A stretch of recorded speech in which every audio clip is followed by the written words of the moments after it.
millions of Americans are still unemployed. The unemployment rate is now at 4.2%. As the unemployment rate increases, the economy weakens. There's less money circulating around, and there's more competition for the pre-existing jobs that are out there.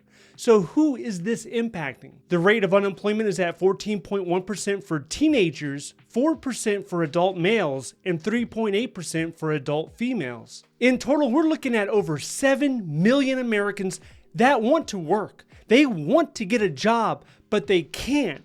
And there's 5 million more that have just completely given up. Why? Because of a disability, their age, their location. Maybe their specialty has become obsolete and there's no place for them in the labor market. This is what the federal government calls discouraged workers. So when these people decide they're not going to apply to jobs anymore, they're not seen as participating in the labor market. So they're not counted. But there are some industries that did see jobs being added. What industries are those? Well, number one is construction. They added 34,000 jobs. When you look at the construction sector, you can look at it two different ways. The first is blue-collar workers. You have your laborers, you have your helpers. Then on the white-collar side, you have your civil engineers. The average salary for a construction laborer is about $44,000 a year, while civil engineers can earn $95,000 a year. The second industry was healthcare. They added 31,000 jobs. This was a huge decrease to the 60,000 healthcare jobs we were seeing on average every month in the past year. Now with the healthcare sector, this could be at a hospital, a clinic, any type of medical service building.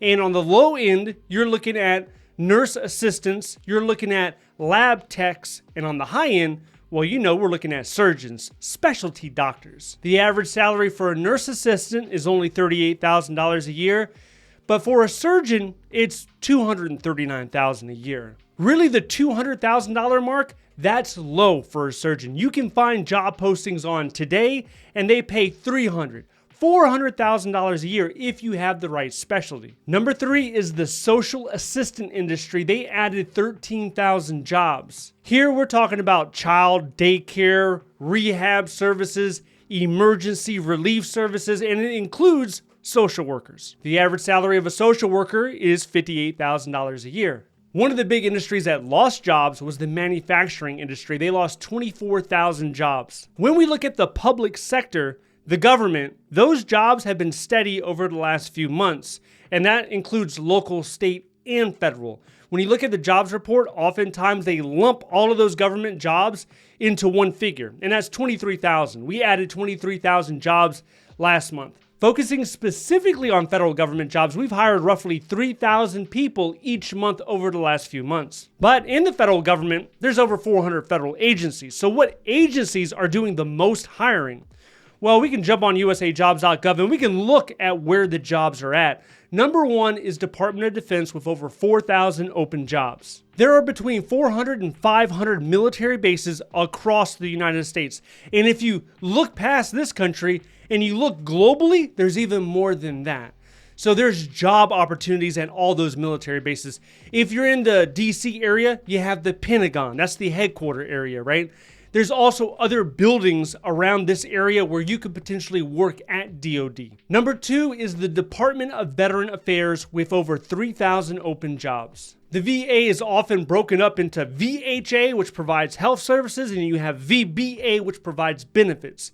If you look at all the VA clinics across the country, it's well over 1,000. At each one of those clinics, there are job opportunities that might be available. In the DC area, there are at least 3 major buildings that consist of the headquarters of VA. Number 3 is the Health and Human Services with over 1,500 open jobs. This agency has 10 main regional offices across the country. And another agency that's been doing a whole bunch of hiring is the IRS within the Department of Treasury. Every week, it seems like they're hosting a virtual hiring event. They're trying to ramp up their numbers. They've done a lot of hiring in the past, but they're going to continue to do so for the next year or two at least. Now, the issue with federal government jobs is the hiring process is confusing.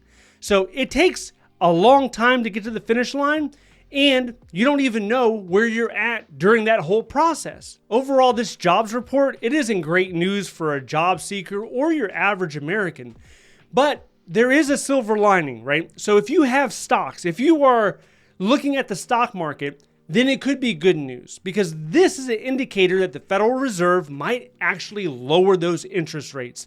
People have been waiting for a long time. When is the Fed going to lower the interest rates? This also matters to you if you're planning on buying a house, because right now, currently, you're looking at an interest rate around 6%, depending on what your credit is. But having a high unemployment rate can be dangerous to a country. You have less money circulating around that's able to buy products and services, and the government is collecting less tax revenue because less people are actually working. A reasonable unemployment rate is usually considered between 3 to 5%. If it becomes much higher than that, we could be looking at a recession. So what do you do if you're trying to protect yourself from unemployment? Well, you can look at this chart right here the government has. It shows the relation between higher education and lower unemployment. This is the chart that people usually point to when they're trying to justify taking out college loans. But I don't think that's the answer. The reason why you have some sort of relation between the two is an individual that's able to prove that they can go through a 4-year degree program. That means they're not going to quit. They're able to follow instructions, stay the course, and not quit. Those are great characteristics to have in a worker. That means you're probably going to try to keep your job. Same thing with an individual that makes it to a master's degree or even higher. You're showing you can do what you're told, and that's where the value is at. But if you're the type of individual that you don't need to go through a college program to prove that to yourself, then you shouldn't be in your 30s or 40s looking to take more debt, looking to jump into a graduate program in order to better your hiring opportunities. More often than not, that's not going to be the answer, especially if you're looking in the public sector where they value the experience much more than a sheet of paper that you hang on a wall. The answer, I think, if you're really trying to protect yourself from unemployment, is to look into the public sector. Look at the local level. Look at the state, the federal government. All of these jobs, they offer two main things. You're looking at stability. You're looking at security. You don't have to chase after profits in order to enrich the shareholders. You can actually retire with dignity after a certain amount of years, and you have a pension. You have a source of income. They're not going to just kick you to the curb when the profits are not lining up quarter over quarter. That's not the type of culture you're going to be working in. So most people, they're already a little bit older when they realize this. They were chasing, the high salaries around in their 20s. And now that they're in their mid to late 40s, they're realizing, nobody really has your best interests out here. It's worth the time, energy, and effort to get fully vested into a government pension type program. Also, you want to consider this. The labor market, they experienced 1.76 million layoffs in July. That's over 1 million people. And it's not just them, it's their friends and families around them. They're all being negatively impacted due to this decision, due to this consequence. It's the stress of wondering, how long am I going to live paycheck to paycheck? Do I have enough money in the checking account in order to pay the bills, in order to get the food, in order to pay school expenses? Is that money there? Can you rely upon it on a weekly, monthly, annual basis? Or are you left guessing? By most standards, the unemployment rate, it's still pretty low. But when is it going to hit that 9%, that 10% that we saw in 2009? That was over 15 years ago. And many experts are looking like, when is the next one going to hit? Is it coming around the corner? Is it this year, next year, the year after that? Because recessions are normal for an economy. It's not normal to go multiple decades without hitting a recession. So the question really is, are you going to be ready for the next one? If you are considering getting a federal government job, there's been some updates, some new rules and guidance when it comes to being considered, when it comes to being hired. If you want to know that information, I want you to watch this video next.